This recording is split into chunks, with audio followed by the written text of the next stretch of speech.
I'm going to break this up into two different top fives. I have a top 5 reasons to play FF1 for the NES and top 5 reasons not to play for the NES. We're going to bounce between the two, starting with the number 5 reason to play Final Fantasy 1 for the NES. You can really see where the series started. Because there are so many new games and so many games in general being released so fast, with this you can really stop and take a second to see where the games really started. When I was a kid in the mid-90s, I remember playing FF4 for the SNES, and everything has kind of a cartoony look, and I love that, and it is what it is for that game. It's very well put together, but then I would take that game out and I would put in FF6, and to notice the difference between the two. Now, this was on the same exact gaming system, literally 3 years apart. The characters look a little bit more, I don't know, mature. Mature is maybe the wrong word, but the menu looks a little bit more 3D compared to the flat menu of FF4. And like I said, this was only about 3 years apart. So when you look at FF1 for the NES, and then the most recent FF16, I mean, it's a night and day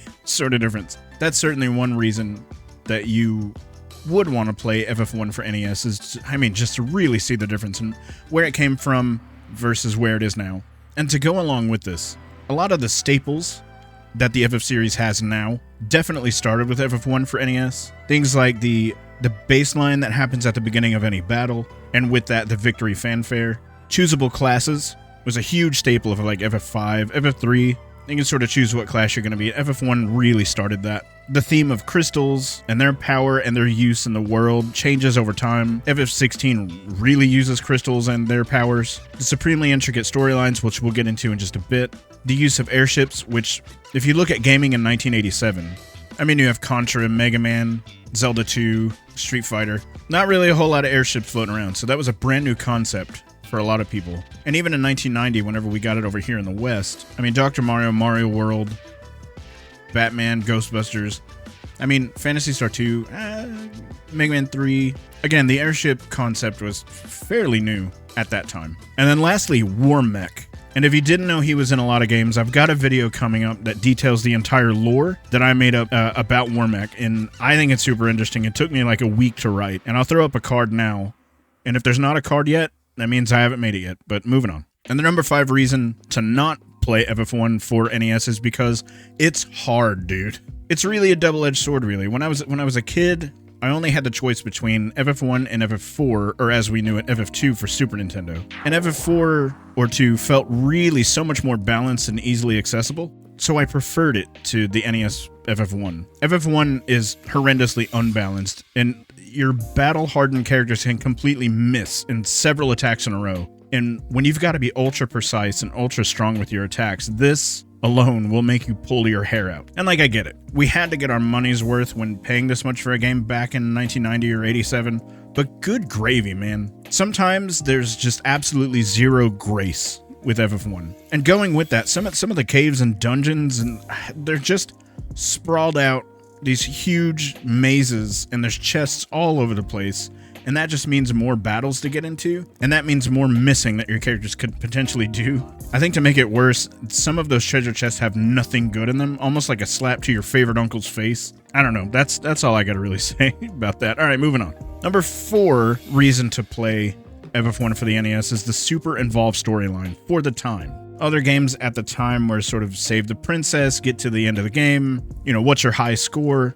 FF1 has you save the princess, and then the game begins, and everything opens up. Then it had a time loop that you had to completely sever. It's a medieval fantasy with robots and lasers and stuff, so I don't know, it's super cool to me. There's a lot of smaller storylines within the huge storylines, like the mermaids and their plot to gain access to the world above. There's even one mermaid that's like, our friend made it, and she grew legs, and that's awesome. There's a dragon, I believe in Onrak, that has his own quest to find Bahamut, even though he never leaves Onrak. But then he congratulates you after you get class change. Another one of the smaller storylines in the game is this dancer, and I have a whole video on that. Another card is popping up right now. And yeah, the storyline's a little convoluted, but we're still talking about it a million years later. And I've got a video coming up soon about what happened before the events of FF1, so come on back for that one too. Number 4 reason to not play FF1 for NES, there's no direction. The game is not good at hand-holding. If you're not using guides, there are moments where you have no clue where to go. Sometimes you just kind of stumble onto the right path. This can be overlooked as a lot of old NES games have this problem. For example, the Mystic Key. The game doesn't say to go directly to Cornelia to get the TNT, and there might be a character here and there that mentions having a key and getting into treasuries, but nothing direct. And if you don't talk to Dr. Une and Melmond, you're not going to know to bring the tablet to him unless you talk to absolutely everybody in the game. In fact, I think the only person that mentions Dr. Une and what he's doing is his brother who lives in Onrak, and he's very close to the inn. And I think he's the only character that says if he had access to a slab, he could translate languages. Other than that, no clue. And then there's the bottled ferry in the middle of the desert that you almost have to kind of stumble across to even get to the sunken shrine. I don't know. There's a lot more examples than this in the game, but there's just a few. And to kind of go along with the difficulty, the number 3 reason to play FF1 for NES, it's one heck of a challenge. FF1 is hard. To the untrained gamer, it's super hard. I went back to the game probably 3 times in the last 2 weeks, and I remembered the cushiony soft difficulty level of the later versions of the game and just was obliterated whenever I first booted the NES version up. But once you get used to it, there are challenge runs you can do like all white mages or one white mage, trying different party members out. You can do challenges like don't buy any magic or items or equipment, low-level challenges. There's a ton of replay value because of it. And the number 3 reason to not play FF1 for NES, the final boss, and all the bosses really, are laughably easy. Once you cast haste on all your team a couple of times, and by the way, don't get temper, it's bugged and does nothing in this version, you're pretty much good to go if you stay healed and are at a decent level. That's a whole other thing I'll get into later, but set up haste and a few defensive spells to make you harder to hit, and equip items that negate elemental magic, and you're in the clear. It's usually the random dumb enemies that can kill you in seconds, and the bosses don't really do much, especially later on in the game whenever you least expect it. I mentioned the final boss. It took me literally 2 minutes and 16 seconds to defeat Chaos when I played it last time. I timed it to be sure. But a random encounter of zombies easily doubled that time frame because they left my whole party paralyzed, and then as another slap to my favorite party member, they killed me and I had to reload my save. Stupid. Number 2 reason to play FF1, the game ends with you, literally you, as the main protagonist. Yes, you controlled the characters. You made the choices, you read the dialogue, you beat the enemies. The game spells this out for you in the end. And you feel a sense of belonging at the end, and you almost want to replay it. But you chose the characters, and this makes you a part of the FF universe. Yes, I have a video about that too. The number 2 reason not to play this game, the storyline was interesting for the time, but not now. Gaming at the time was different. There weren't a ton of depth to the characters, and because in this game you had to choose between different classes, your characters couldn't really say anything because it had no way of knowing which ones you would pick, and therefore tons of added dialogue and text strings would need to be added, and the NES wasn't known for its vast amount of space. Starting in FF2 though, some delicate situations are handled, but even then, compare it to gaming now with things like Doki Doki Literature Club, The Witcher, heck even FF6 from '94, and this story seems a little lackluster, even sometimes confusing. But it's still intriguing to think about really time loops and all that, but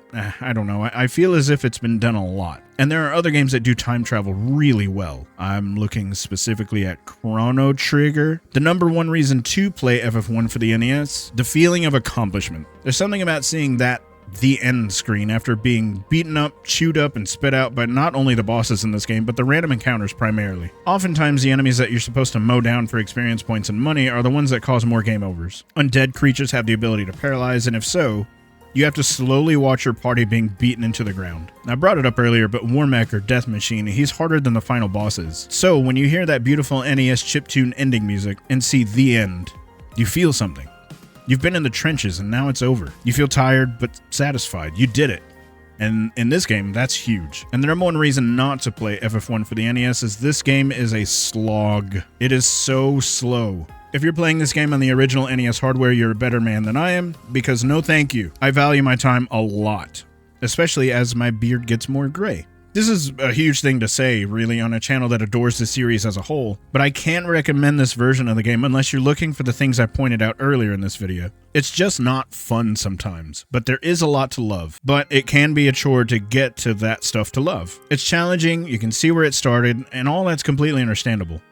But if you're wanting a better overall original FF1 experience, play the Final Fantasy Origins version for PS1. We'll get there and cover it, By the way, there's a lot of FF games to cover since I'm going chronologically through the entire series. If you're looking for the best version, either the Pixel Remaster or handheld version on Game Boy Advance and PSP. If you must play the NES version, get a version which has a turbo feature. I'm not promoting emulation here, but get you a version of the game you can speed up. Soon I'll have a video guide up on the channel that I made myself for the NES version, and it's kind of a speedy walkthrough. And if you do watch that, let me know what you thought of it. It's kind of an experiment, so I'm kind of back and forth on it. If you can think of any ways to make it better, please tell me. If you've played this game endlessly and never knew the development cycle of it, and it is insane to me, click here. My name is Leonard Phillips, and you've just explored the Returner's Hideout. Love you.